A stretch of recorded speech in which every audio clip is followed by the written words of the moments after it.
Olá, tudo bem? Bem-vindos ao curso de Licenciatura em Química da Univesp. Essa é a disciplina de Prática para o Ensino de Química 2. Essa é a nossa aula número 7. Se lembra que na aula 6 a gente havia feito uma demonstração, de um experimento para identificação de minérios? Então, nessa aula a gente vai ter uma discussão a respeito de uma relação, então, daquelas cores que a gente observou com a questão do modelo atômico e também, na continuidade para essa disciplina, a gente vai ter a participação do professor Maurício. Para a gente começar a nossa discussão, a gente vai tentar, já que o enfoque é o ensino por investigação, criar um problema para poder, a partir dele, fazer a discussão. Então, a gente pegou aqui um sal de cobre, o sulfato de cobre. Vamos pegar na chama para a gente começar. Eu chamo a atenção que vocês prestem bem o direcionamento do olhar para o que vai acontecer quando a gente então colocar esse sal de cobre na presença da chama. O que vocês observam? Deu para perceber a coloração verde, bem intensa? Isso. Vamos lá. Bom, eu vou só apagar aqui o fogo, para a gente poder evitar que aconteça algum acidente. Ok, então vamos tirar aqui. Bom, como é que a gente pode relacionar com fenômenos do dia a dia? Isso daqui é muito comum quando a gente tem aqueles fenômenos de queima de fogos de artifício. Prestaram atenção que a ideia é exatamente a mesma, ou seja, o que é o fogo de artifício? É uma bomba na qual você tem ali pólvora e junto com a pólvora você tem um sal desses metais que a gente apresentou aqui para vocês. Então, quando ele explode, o que acontece? É a combustão desse sal, por isso que dá aqueles efeitos coloridos. Então, lá na queima de fogos, no Réveillon, cada uma dessas cores é um tipo de sal que está dentro daquela bomba, que faz parte disso. E, ou seja, esse fenômeno que a gente observa está associado, então, com uma discussão teórica para poder entender o que de fato está acontecendo. Exato. Então, a ideia de trazer a investigação é para que nós conseguimos ter alguma experiência com fenômenos do dia a dia ou com fenômenos que que os alunos não conheciam, por exemplo, alguma técnica de identificação de materiais. E entender também que os modelos científicos, eles são ferramentas construídas para explicar fenômenos encontrados na natureza, sejam fenômenos puramente naturais, que acontecem sem a intervenção humana, ou fenômenos em que decorrem da ação humana. Bem, então o que eu vou apresentar para vocês agora é uma discussão, uma proposta de como seria possível utilizar esse experimento como base, como suporte para desencadear uma discussão da construção do modelo atômico de Bohr. Bem, eu estou considerando duas coisas, considerando um currículo de química comum que os alunos já tenham passado pelo estudo das propriedades físicas da matéria. Então, eles já sabem que a análise de densidade, solubilidade, temperatura de fusão, temperatura de ebulição são técnicas possíveis de serem usadas para identificação de materiais. Então, aqui, essa técnica aparecerá como uma técnica nova. E aqui é bacana porque será uma propriedade do elemento, uma propriedade química. E a discussão que a gente acredita que possa vir também será suportada já no modelo atômico de Rutherford. Então, no modelo atômico de Rutherford, qual que é a ideia que a gente tem? A gente tem a ideia de que o átomo será a menor parte da matéria e constituída basicamente por 3 subpartículas. No seu núcleo, prótons e nêutrons, e ao redor do seu núcleo, a eletrosfera. O que Rutherford não faz é um estudo mais avançado, mais sistematizado do comportamento dos elétrons. Bem, como que esse experimento, como que as interpretações de Bohr desse fenômeno são possíveis para aprimorar o modelo atômico?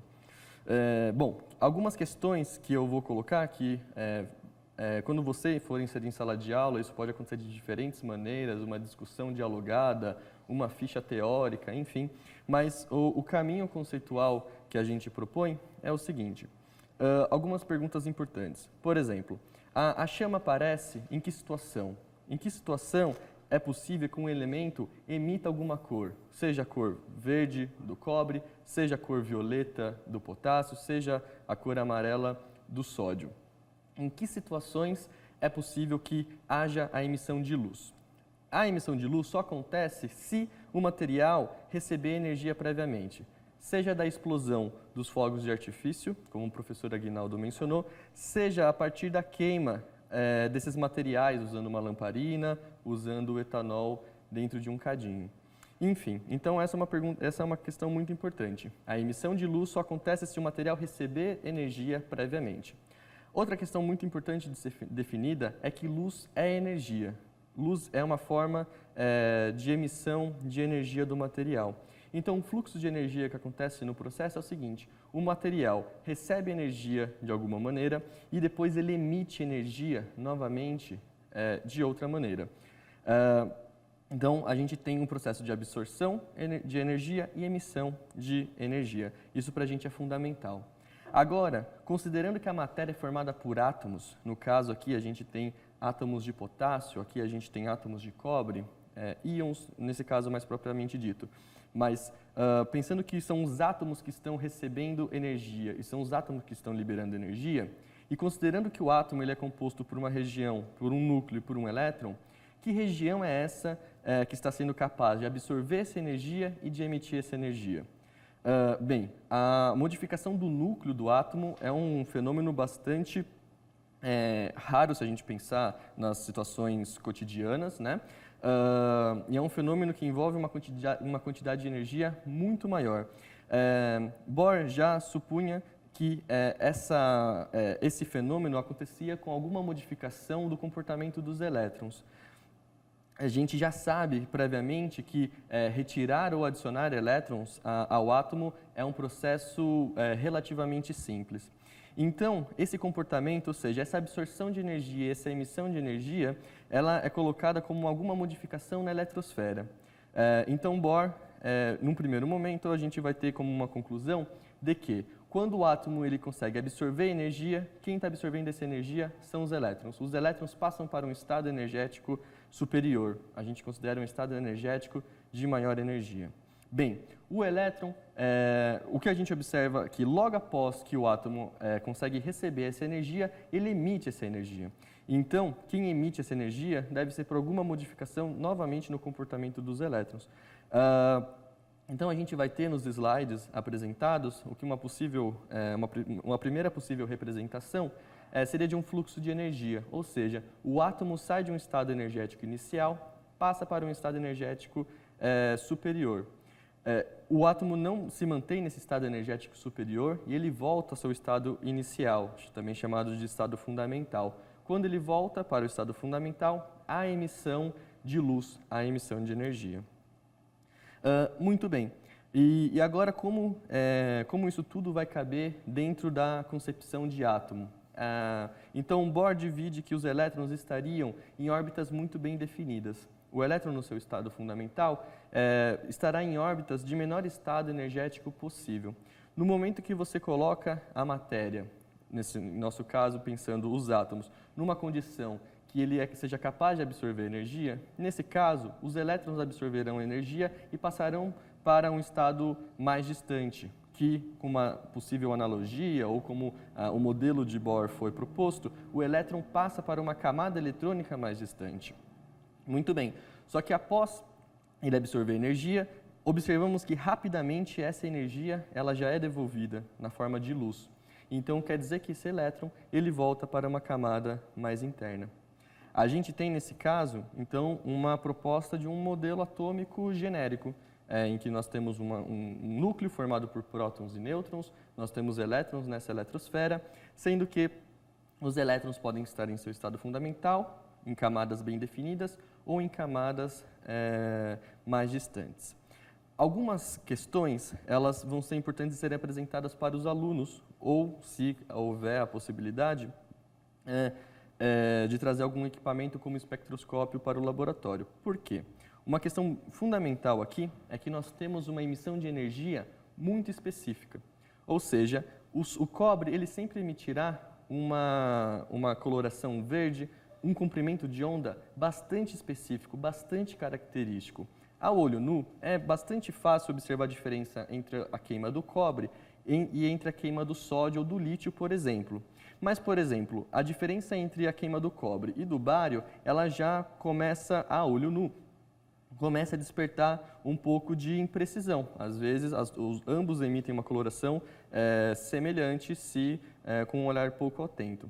Então, uma representação importante de ser apresentada para os estudantes é que alguns equipamentos, basicamente o espectroscópio, ele divide e consegue captar quais foram exatamente os comprimentos de onda, ou seja, quais foram as energias liberadas por esses materiais. Com isso, a gente tem a importância que essa é uma maneira de aprimorar a técnica de identificação de materiais, porque mesmo quando você coloca dois materiais que emitem luzes parecidas, essas luzes podem ser parecidas, mas se você detecta o comprimento de onda específico que esse material emitiu, são comprimentos de onda, cada um emitiu um comprimento de onda ligeiramente diferente do outro. Então é bacana trabalhar com os estudantes que a emissão de energia ela é sempre específica e também é possível trabalhar com dados extras que não serão trazidos do laboratório, é que o material ele absorve energias específicas. Então o material absorve energias específicas e devolve energias específicas, sendo que ambas são as mesmas. A mesma energia que o material absorve é a mesma energia que o material libera nesses nossos casos aqui de absorção e emissão atômica. Então, a ferramenta, o modelo proposto por Bohr seria isso. O elétron em seu estado fundamental, quando o elétron absorve energia, ele passa para um estado de maior energia. Esse estado de maior energia significa o elétron mais distante do núcleo. Para o elétron que sofre uma atração elétrica pelo núcleo, ele só é capaz de se distanciar do núcleo se houver alguma emissão, absorção de uma energia prévia. Bem, como a gente vê, o experimento ele não responde, ele não constrói o conhecimento por si só. Você precisa de um longo trabalho conceitual em cima do experimento. O experimento fornece algumas evidências, fornece algumas informações e que muita gente já tinha observado o mesmo fenômeno antes de Bohr. Muita gente tinha trabalhado com a identificação de minérios usando essa técnica, mas a proposição de um modelo coerente, um modelo que consegue explicar bem esse comportamento, ele foi construído num contexto do início do século XX, de intensos debates conceituais. É importante desmistificar que o experimento, por si só, será capaz de trazer a ideia do modelo atômico de Bohr. Por outro lado, também consideramos importante trazer o experimento, nunca ignorar o experimento, porque é a partir do experimento que a gente vem conversando, que os estudantes terão acesso ao fenômeno, eles poderão observar, experimentar o fenômeno de fato de uma maneira mais viva, né, diretamente. Então, aqui são algumas propostas de como que o experimento pode aparecer na sequência, com uma proposta investigativa e com posterior elaboração conceitual. Ou seja, nessa proposta a gente não propõe que o modelo seja formalizado em sala de aula e que vamos ao laboratório apenas certificar como que o modelo foi construído. Aqui a gente inverte um pouquinho a ordem e apresenta algumas considerações que vão ter que ser adaptadas para a sua sala de aula, de como que o experimento, então, pode ser inserido nessa sequência de modelagem, na construção do modelo atômico. Então, pessoal, o que é muito importante a gente destacar é que exatamente a ideia é essa, não demonstrar e verificar, mas sim a partir do fenômeno começar a construir um modelo, começar a propor um modelo, mesmo para alguma coisa que já está elaborada. E perceba que, assim, por mais abstrato que seja entender a estrutura atômica, né, os modelos de átomo, a gente consegue, com um experimento razoavelmente simples, relacionar um conteúdo muito abstrato, aspectos históricos, né, do conhecimento químico e também com questões do dia a dia. Porque essa ideia de estudar o espectro, né, o estudo do espectro, né, a espectroscopia, o que ele está fazendo aqui? Esse fenômeno aparece em várias situações. Aquelas investigações criminais, do tipo os seriados que aparecem na TV de CSI, também recorrem a esse tipo de estudo. mesmo para a questão de corpos celestes, ou seja, como é que eles identificam novas estrelas, novos planetas? É pela emissão de luz do material de qual é constituído esses corpos, essa luz chega aqui e por esse estudo vai se identificar. A mesma ideia que se usa inclusive, para identificar que tipo de pigmento foi utilizado em uma determinada tinta, num momento histórico, nos quadros, por exemplo. Então, veja, a gente tem uma série de fenômenos e situações do dia a dia que esses princípios estão relacionados. Tudo isso a gente consegue abordar com a questão do modelo atômico, ou seja, dá para construir através de uma perspectiva um pouco mais questionadora e estabelecer essas relações. Então, de novo, a sugestão é que vocês encontrem os materiais que estão disponíveis lá no ambiente e que a gente possa discutir no espaço, né, do fórum apropriado para a gente poder aprofundar um pouquinho essas questões. Então, com isso, a gente encerra essa aula e a gente se vê na próxima aula.